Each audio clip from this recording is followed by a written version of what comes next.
ఎక్కడ ఇల్లు ఎక్కడ ఎంత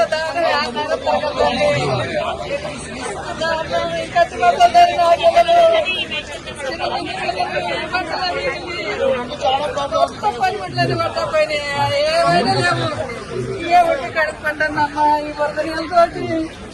ఈపీఓ గారు, ఎండిఓ గారు, ఎంఆర్ఓ గారు అసలు కార్లు ఎన్ని వెహికల్స్ వచ్చాయంట సార్. వచ్చి ఆగలవాళ్ళు వచ్చేసి 3 కేజీల బియ్యం 2 కేజీలు వేసారు. ఎందుకు మాకు స్టవ్ గ్యాస్ లేదు సార్. ఇప్పుడు మా ఇల్లు ఉంది, ఇప్పుడు ఆ ఇల్లు ఉంది, మా మొత్తం ఉంది కదా సార్. ఆ మొత్తం అసలు బియ్యం నుంచి ఏం చేసుకుంటాం సార్? ఏడ వండుకోవాలి? స్టవ్లు, గ్యాస్లు అసలు సిలిండర్ లేవు.